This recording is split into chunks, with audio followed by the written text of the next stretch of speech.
I am simply not really happy today. I'm not in a good mood. Now, to those South Africans attacking fellow Africans, especially Ghanaians, let's not forget history. When you fought against apartheid, Ghana stood with you.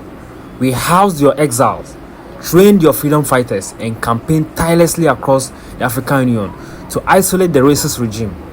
Kwame Nkrumah even didn't just sympathize, he spent Ghana's treasure and political capital to liberate all of Africa, including South Africa.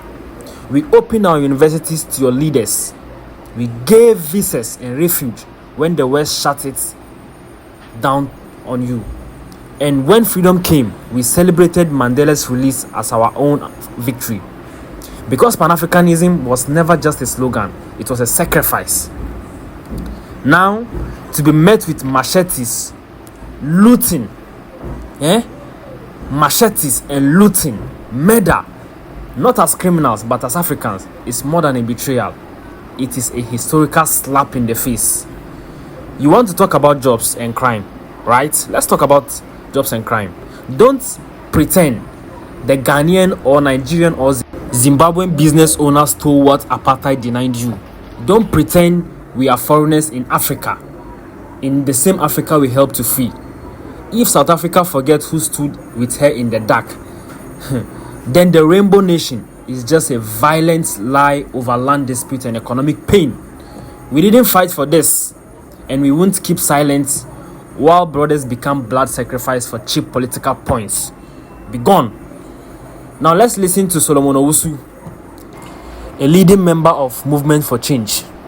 Let's listen to his fireback on this issue. To ensure that they're getting things right. No, there's no fight in Ghana. You must fight what they did. Where's your papers?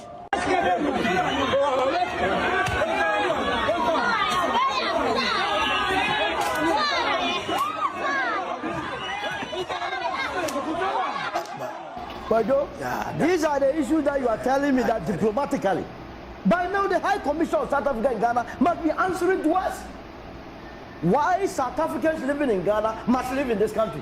But should it be an eye for an eye? It has to be, because this is not the first time. See, sometimes the lady that spoke, they don't know their history.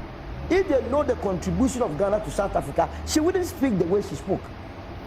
As far back as 1960s, Kwame Nkrumah gave our money to the Isizwe, the arm wing of ANC. That money could have been used to develop Ghana. Mandela was the one that was coming to this country to collect that money.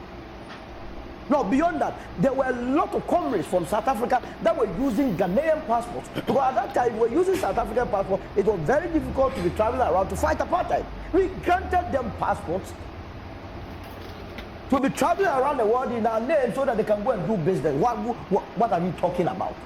Look at the guy in the midst of 15 South Africans being humiliated. We do this, and the High Commissioner, having heard from him, we said we are called the foreign minister there. She must be explaining to us why the more than 5,000 South Africans here must live comfortably. Look, this economic Ghana is held by South African businesses. They make so much money from this country. Now, by the way, those that were in the video, who gave them that authority to be doing what they are doing? That's why I'm saying that your diplomacy doesn't work. It means they have the backing of the South African government. Oh, are you sure? Absolutely. Then wouldn't that be an extra place? Mandela's time. Of course. Mandela. You arrest them. If you don't support them, what do you do?